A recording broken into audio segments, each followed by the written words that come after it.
to the pyramid right here. Africans built these pyramids. No Jews, no white folks. Africans built the pyramids.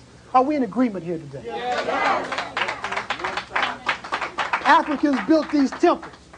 Africans built these temples. Are we in agreement here today? Africans built these gates. And when Homer came in here and wrote in his Iliad and Odyssey, he called it the city of 100 gates because he saw the 100 gates here in Thebes. And here you can see the Romans copied the gate. We call it a triumphal arch. Just copied the gate, went, looked at the gate, saw the gate, and copied the gate, and called it a triumphal arch. That's all they did. We're talking about the African origin of Western architecture. The Imhotep guard, they talk about Roman arches. Arches, arches, arches. Romans and arches. Arches, Romans, Romans, arches. Arches, arches. Got arches all over Kemet. Arches everywhere you can find arches. We had arches. We didn't even use some of the arches. And all they talk about is Roman arches. They use these arches just to store stuff under. So why do they use our symbols if we never did anything? Why do they use our symbols if we never did anything?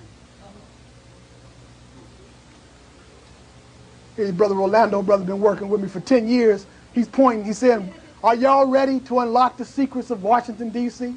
and the architecture of the U.S.? Are y'all ready to go home? Well, let's turn this thing off and get to the second part here. No, brother, you can keep it right here, no problem. See right there. So here at the Temple of Aset on the island of Philae, where they built a temple devoted to the goddess Isis or Aset, in this particular site, as I said, Imhotep received a book which he called the Book of Foundations. It came down from heaven, given to him from the god Ptah. And so in this particular book, all the structures throughout Kemet were based upon the foundation book written by this brother Imhotep. And on this particular island, when they developed this temple for the goddess Aset or Isis, they even in front of this particular temple here, developed a small temple in dedication to Imhotep, the brother who wrote the Book of Foundations for the foundation of this entire temple and all the temples throughout Kemet. We can go on, we can see the small floor plan of the small temple here of Imhotep's temple on the island of Philae, dedicated to this multi-genius. It is in this particular temple that many people became, when they became ill and could find no cures for them, they would come to this particular temple and they would go inside the temple all the way to the back. And they would lay in the temple at night and they would dream. And after, in the morning when they came forth with their dreams, the priests would interpret their dreams and develop ways to cure their diseases, which they call incubation. Sometimes you hear about that, incubation chambers. Sometimes they speak to that with regard to the Greek gods and deities. But long before the Greek gods and deities in Kemet, we had incubation chambers where people had their dreams interpreted. You even remember the story of Joseph, who was interpreting dreams for the Pharaoh. Well, they just ripped us off on that one, but that's another story for the other lecture that I mentioned before. But here you can see the small temple devoted to Imhotep here. Around the wall, you can see the brother here. We're always knocking the faces out, chiseling away the faces, so you couldn't see that these are African people. Trying to destroy and deface the monuments, so we wouldn't know the history of our people, so that people can say that they were the developers of this civilization and not Africans. But you can see again Imhotep with his long head and his lips, looks like any brother out on the court playing some round ball, Michael Jordan, or whoever you see out there on the streets, brother, at the playground. Looks like anybody else you see in the hood, right here in Inglewood or anywhere else you go. Imhotep.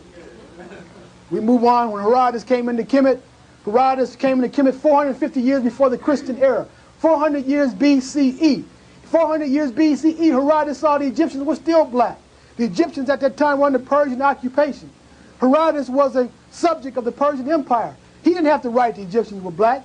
The Persians, who were considered to be Semitic people, if they were Semitic people, the Egyptians, he would have been able to discern and differentiate the Egyptians from the Semitic peoples. So he was with the Persians when he came in there, and he said that they were black people.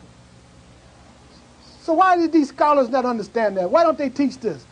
Because this is why. Because Herodotus went on to say the names of nearly all the gods came to Greece from Egypt. I know from inquiries I have made that they came from abroad, and it seems most likely that it was from Egypt, for the names of all the gods have been known in Egypt from the beginning of time. We move on, we can see here Egypt and the rise of Greece. Hey, brother.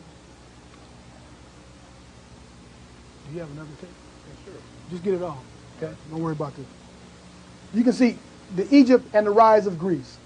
Again, they forgot about all the stuff I showed you, all the phases we went through step by step. These are the people, I'm not going to let up off these folks.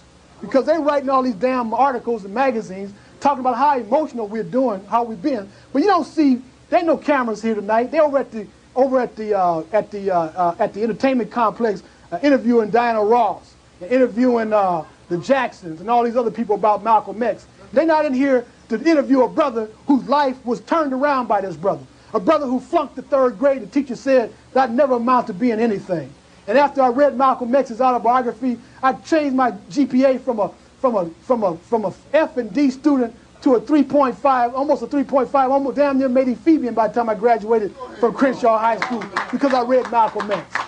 And they out there interviewing Diana Ross about Malcolm X. She ain't even read the book. If she had, she didn't learn nothing from it. They need to be in here interviewing us so we can show them what they're missing out on. When Malcolm wrote the book, he wrote a book, Malcolm X on Afro-American history. I read it when I was 16 years old. I was walking around Crenshaw High School with a briefcase full of books on Malcolm.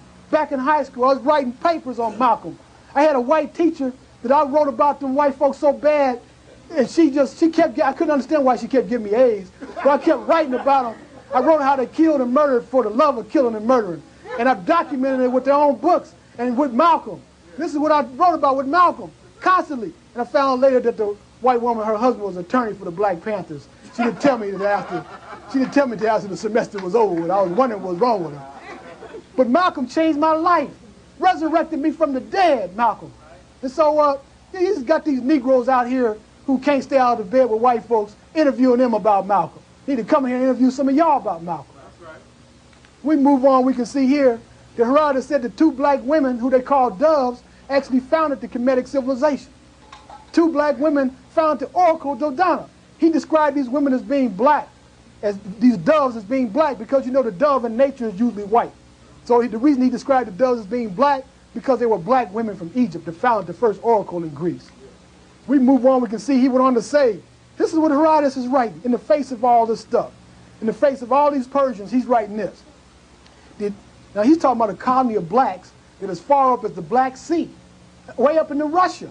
Blacks, Egyptians up in Russia. This is what Herodotus writes about them. The Egyptians did, however, say that they thought the original Colothians were men from Sesostris' army. And that's brothers of the 12th dynastic period. You saw those black faces from the 12th dynasty. He goes on to say Sesostris' army. My own idea on the subject was based first on the fact that they have what? Black skins and woolly hair. Not that that amounts to much, as other nations have the same.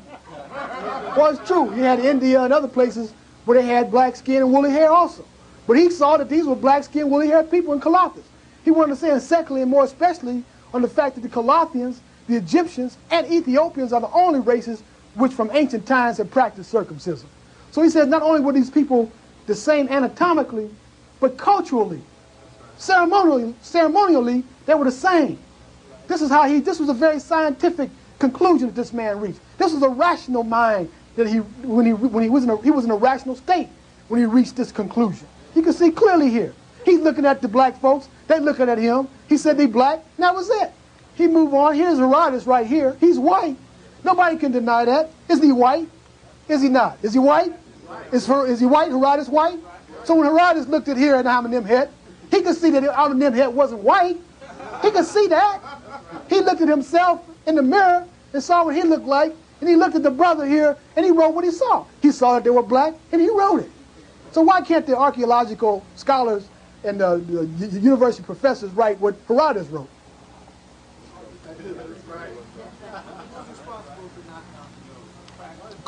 White folks and Arabs. But here you can see another white one. This is when the whites came in to rule Egypt under Ptolemies and Romans. You can see that they're white here, so you can see this one don't look nothing like this one. So what is this? If these are not the same, if this is a white person, then what is this? It's black. Why can't these scholars see that? So what did Homer say? Homer said, we saw Herodotus 450 years BC. Here's Homer 800 BC. He's before Herodotus. He's writing about the Nile. He said, so I returned to the heaven-fed waters of the Nile, where I moored and made the proper ritual offerings. And after appeasing the deathless gods, built a mound of earth to the everlasting memory of Agamemnon. When all this was done, I set out for home, and the immortals sent me. So here you got a Greek, Homer, who said he went to the what? To the heaven-fed waters of the Nile. He's saying that the Nile come from heaven. Isn't that what I said the Egyptians said? That the land of Punt was heaven, the Tanet of God's land, and this is where the Nile source was?